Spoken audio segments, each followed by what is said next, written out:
Everyone, welcome back once again. Last video में हमने SEO को समझा था, एसईओ हम क्यों करते हैं, एसईओ क्या होता है, एसईओ की हिस्ट्री हमने देखा था। आज हम ऑन पेज एसईओ के बारे में बात करते हैं। ऑन पेज एसईओ का मैंने ब्रीफ लास्ट वीडियो में दे रखा था, इसमें थोड़ा सा हम डिटेल में बात करेंगे कि ऑन पेज क्यों करते हैं, इसका क्या फ़ायदा नुकसान है। नुकसान तो खैर नहीं है, फ़ायदा ही है।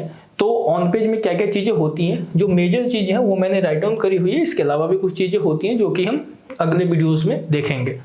तो इसमें मैं आपको समझा देता हूँ कि ऑन पेज एसईओ क्या होता है और उसमें क्या क्या मेनली जो चेकलिस्ट होती है उसको हम देखते हैं। देखो, सबसे पहले ऑन पेज को समझ लेते हैं। तो ऑन पेज आपको मैंने प्रीवियस वीडियो में समझा रखा है, मैं एक बार रिपीट कर देता हूँ।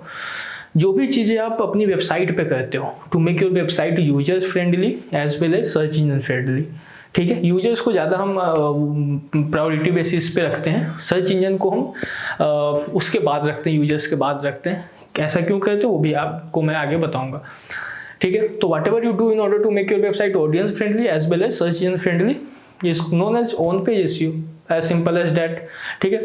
तो आप अपनी वेबसाइट पे जो भी चीज़ें करते हो जिससे आपकी वेबसाइट यूजर्स के लिए काफ़ी अच्छी हो जाए, as well as search engine के जो भी पैरामीटर्स है उसके लिए, सर्च इंजन के जो एल्गोरिदम्स है उसके अकॉर्डिंग आप अपनी वेबसाइट को ऑप्टिमाइज करते हो, उस प्रोसेस को हम ऑन पेज एसईओ कहते हैं, ठीक है। देखो, आप बहुत सारे लोग कंफ्यूज हो जाते हैं ऑन पेज एसईओ और ऑन साइट एसईओ।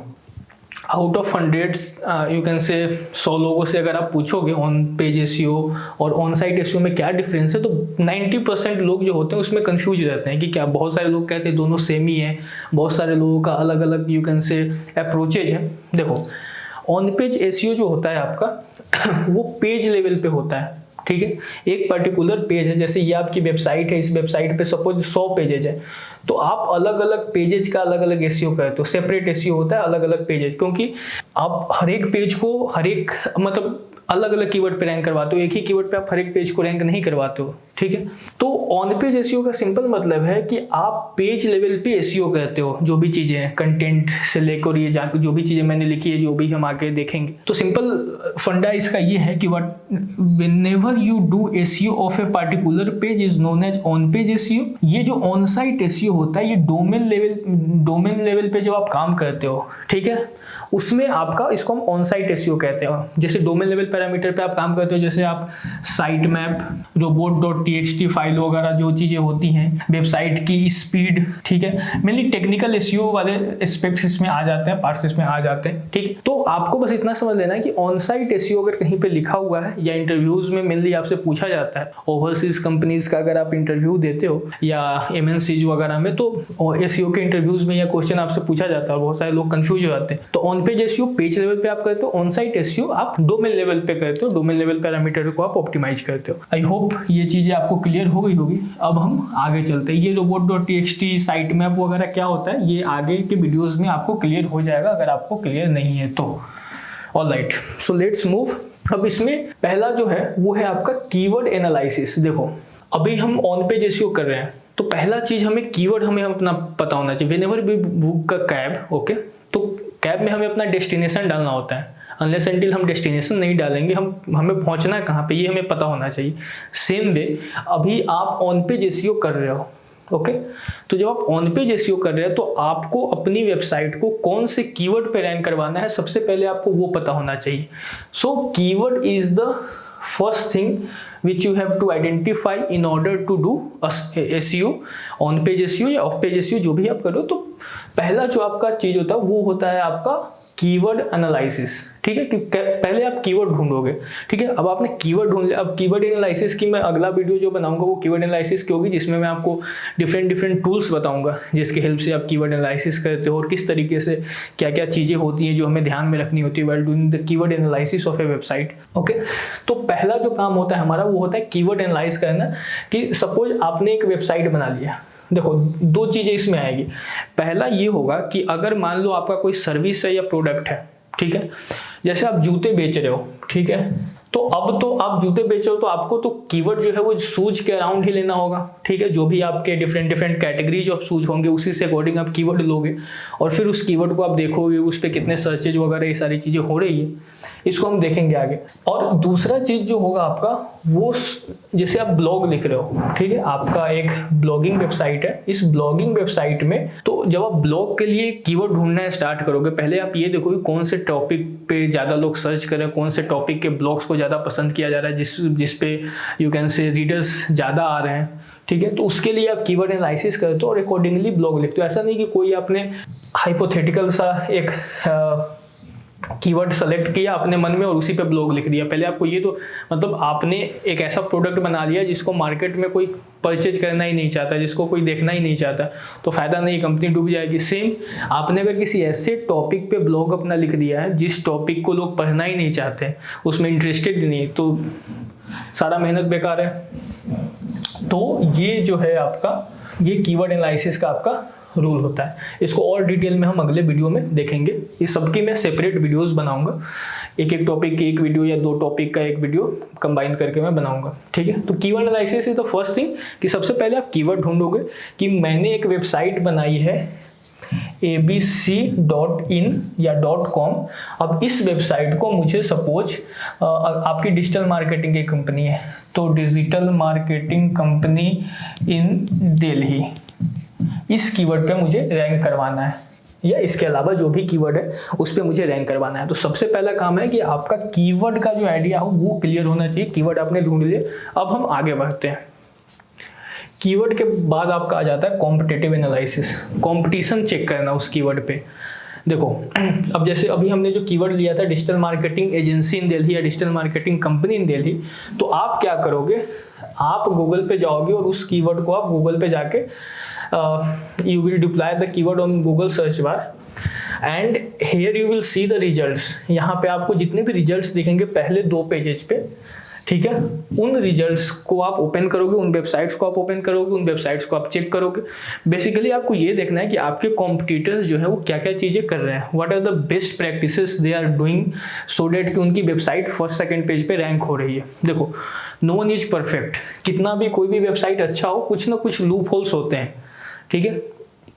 तो आपको इन वेबसाइट्स पे जाना होता है, इनके बेस्ट प्रैक्टिसेस, आपने एक पेज लिया, उस पेज को आपने 2 पार्ट्स में डिवाइड कर दिया, एक तरफ आपने लिखा बेस्ट प्रैक्टिसेस और एक तरफ आपने लिखा लूप होल्स, ठीक है। तो जब भी आप किसी वेबसाइट पे जाते हो तो एज ए ऑडियंस जाते हो, वहाँ पे देखते हो whenever you are doing anything, whenever you are starting any company और doing any business, you have to think from the other side of the table. Customer perspective से, ऑडियंस पर्सपेक्टिव से आपको सोचना होता है। तो इस तरीके से आप कॉम्पिटिटिव एनालिसिस करते हो। कॉम्पिटिटिव एनालिसिस के बहुत सारे टूल्स हैं, ये सारी चीज़ें, इसका भी मैं एक सेपरेट वीडियो बनाऊंगा। अभी मैं आपको बस ब्रीफ दे रहा हूँ क्या क्या चीज़ें होती हैं ऑन पेज एसईओ में, मेजर चीज़ें जो आपको ध्यान में रखना है। तो देखो, दोस्तों के बारे में पता होना हो, दुश्मनों के बारे में पता होना चाहिए। तो कॉम्पिटिटिव एनालिसिस को बहुत लोग हल्के में ले लेते हैं। ये दो पार्ट है, ये सबसे मेजर पार्ट है। अगर ये आपका सही से नहीं हुआ तो आप कितना भी ये सारी चीज़ें कर लो, कोई फायदा नहीं होगा। तो कीवर्ड एनालिसिस पहले आपको करना है, देन कॉम्पिटिटिव एनालिसिस करना है। कॉम्पिटिटर्स की आपको वेबसाइट्स पे जानी है, बहुत सारी चीज़ें हैं, वो हम अगले वीडियो में कवर कर लेंगे। उसके बाद आपका आ जाता है page title and Meta title. Page title Meta title क्या होता है, जैसे गूगल पे जाके आप कुछ सर्च करते हो, यहाँ पे आपने शूज़ लिखा और यहाँ पे आपको एक ब्लू कलर की लाइन आती है जो कि क्लिकेबल होती है, उसके नीचे 2 ब्लैक कलर की लाइन आती है। तो ये जो सर्च में आपको रिजल्ट आता है, तो जो ब्लू कलर की क्लिकेबल लाइन होती है वो पेज टाइटल बोल सकते हो आप, मेटा टाइटल, और ये आपका जो होता है मेटा डिस्क्रिप्शन या पेज डिस्क्रिप्शन बोल सकते हो, ठीक है। तो इसको आपको किस तरीके से लिखना है, आपका कीवर्ड इसमें होना चाहिए, इसमें वर्ड काउंट कितना होना चाहिए, ठीक है, कैरेक्टर लिमिट्स बेसिकली इसमें होता है, कैरेक्टर लिमिट आपको कितना रखना है, ये सारी चीज़ें, किस तरीके से आपको अपने टाइटल और मेटा डिस्क्रिप्शन को ऑप्टिमाइज करना है, ये सारी चीज़ें हम देखेंगे आगे आने वाली वीडियोज़ में। तो ये 3 चीज़ें होगी। उसके बाद मेटा डिस्क्रिप्शन आपका हो गया इसी में। Then heading tags. Heading tags क्या होता है, H1 से लेके आपका H6 तक हेडिंग टैग्स आपका होता है। अब ये क्या होता है बेसिकली, तो मैंने वो जो वीडियो आपको बताई थी हाउ सर्च इंजन वर्क्स, तो सर्च इंजन किस तरीके से काम करता है। तो सर्च इंजन जब आप अपनी वेबसाइट को बना के सबमिट कर देते हो सर्च इंजन को, उसके बाद सर्च इंजन के क्रॉलर्स आते हैं आपकी वेबसाइट को क्रॉल करने के लिए, ताकि वो समझ सके कि आपकी वेबसाइट किस कैटेगरी की है, कौन सा टॉपिक आप कवर कर रहे हो, कौन सा कंटेंट आपने लिखा हुआ है, ठीक है। तो जब सर्च इंजन के क्रॉलर्स आपकी वेबसाइट पे आते हैं तो एक हायरार्की फॉलो होती है, पहले वो H1 को देखते हैं, फिर H2 को देखते हैं, H3 को, इसी तरीके से इंपॉर्टेंस भी इसको मिलता है H1 H2। तो हेडलाइंस जो आप अपनी वेबसाइट अपने कंटेंट में वेबसाइट पे लिखते हो तो उसमें हमें ध्यान रखना होता है कि H1 को कैसे लिखना है, H2 को कितनी बार यूज करना है, H1 को कितनी बार यूज करना है। H1 मेनली एक ही बार यूज होता है, इसको हम एक अलग वीडियो में देखेंगे। जैसे सिंपल फंडा है, जैसे आपके घर पे कोई आता है, एनी गेस्ट और any random person visiting your you can से होम, तो पहले वो पूछता है कि आपके घर में सपोज आपने अगर दरवाज़ा खोला तो the person will ask you कि बेटा पापा है एंड थिंग्स लाइक दैट। अगर नहीं है तो then the person will ask about your mother, and उसके बाद नहीं है तो अगर आप घर में बड़े हो तो आपसे पूछा जाए। सेम इसी तरीके से जब गूगल के क्रॉलर्स आते हैं तो गूगल के क्रॉलर्स आने के बाद पूछते हैं कि H1 को सबसे पहले देखेंगे, फिर H2, मतलब इंपॉर्टेंस जो है H1 को ज़्यादा दी जाती है, फिर H2 को, फिर H3 को। इस तरीके से इंपॉर्टेंस जो है वो हायरार्की में चलती है। ऑलराइट, आई होप आपको, बस मैं ब्रीफ दे रहा हूँ यहाँ पे, इसको हम डिटेल में अलग अलग सेपरेट वीडियोस में देखेंगे। देन URL, हमें अपनी URL ऑप्टिमाइज करनी होती है हर एक पेजेज के, हर एक यू कैन से पोस्ट के, हर एक प्रोडक्ट पेज के। तो URL ऑप्टिमाइजेशन के कई सारे रूल्स होते हैं कि URL को हमें किस तरीके से लिखना है। ऑल्दो अगर आप CMS में वर्डप्रेस को अगर आप यूज कर रहे हो तो वहाँ पे जैसे आप अपने टाइटल में कीवर्ड डालते हो तो आपका URL में भी कीवर्ड आ जाता है। तो मेजर चीज़ें यही होती है कि हमारे URL में हमारा कीवर्ड हो, ताकि URL को देख के भी लोगों को एक आइडिया लग जाए कि what I will get whenever I will click on this link. Okay, then you have the page content part. Okay, what is page content? This is the most important part. देखो, content is king, ये चीज़ आपको ध्यान में रखना है कि content पे आपको सबसे ज़्यादा फोकस करना है। मेनली हम क्या कहते हैं कि आजकल बहुत सारी टेक्निक्स आ गई AI के हेल्प से, या बहुत सारे ऑटो जनरेटेड कंटेंट मिलने लगे हैं, उसको लोग अपनी वेबसाइट पे डाल देते हैं, दे थिंक कि हमारी वेबसाइट रैंक हो जाएगी। तो मेक श्योर वन थिंग कि Google is not a moron, you can't fool her. Okay, तो पेज कंटेंट आपका यूनिक होना चाहिए और पेज कंटेंट आपका ईजी टू अंडरस्टैंड होना चाहिए। ऐसा नहीं कि आपको शशि थरूर बन जाना है, ठीक है।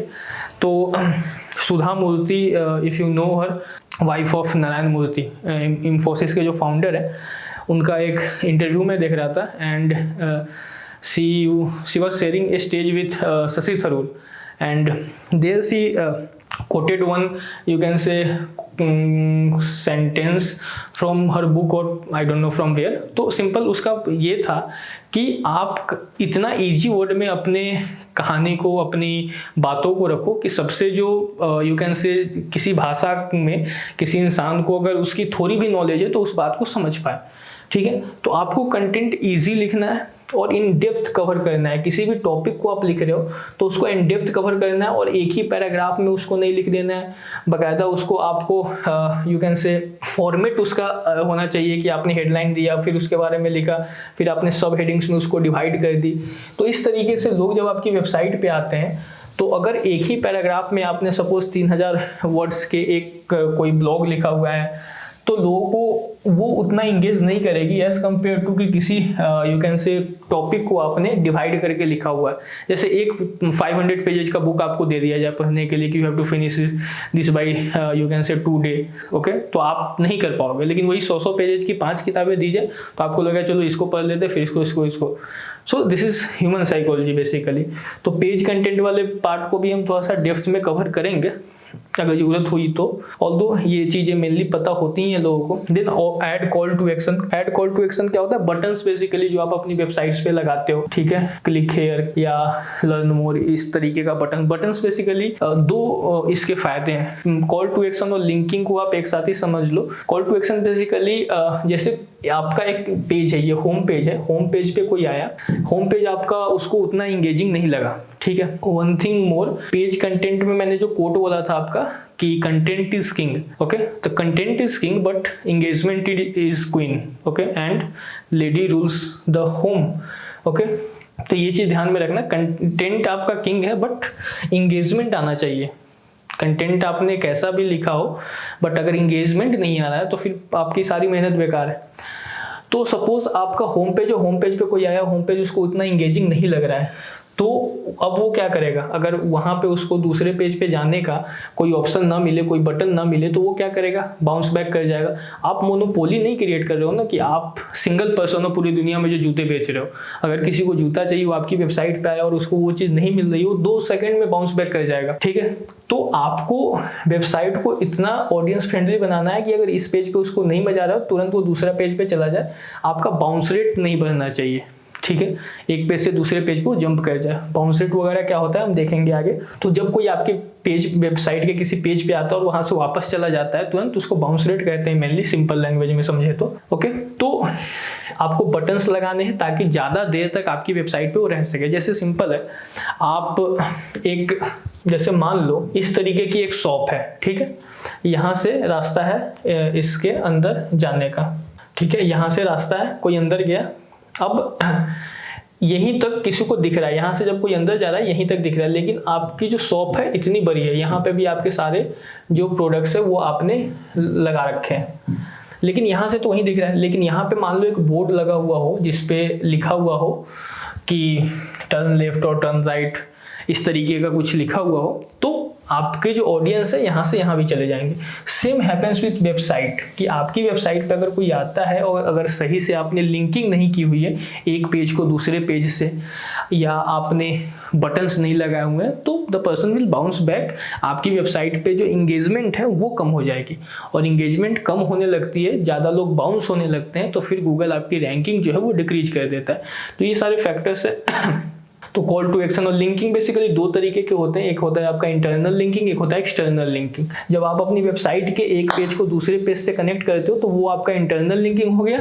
जब आप अपनी वेबसाइट को किसी दूसरी वेबसाइट से कनेक्ट करते हो वो एक्सटर्नल हो गया। जैसे आपकी वेबसाइट है ये ABC, ठीक है, तो ABC के ही होम पेज को आप अबाउट अस से कनेक्ट करते हो तो इंटरनल लिंकिंग हो गया। लेकिन अगर आप ABC को xyz.in से कनेक्ट करो, मतलब इसका लिंक अपनी वेबसाइट पे डाल दो कि इस पे अगर कोई क्लिक करे तो इस वेबसाइट पे चला जाए, ठीक है, तो उसको एक्सटर्नल लिंकिंग कहते हैं। जैसे आप 2 BHK या 3 BHK के फ्लैट में रहते हो, तो आप एक कमरे से दूसरे कमरे में जा रहे हो लेकिन उसी फ्लैट के अंदर ही जा रहे हो ना, तो वो इंटरनल हो गया।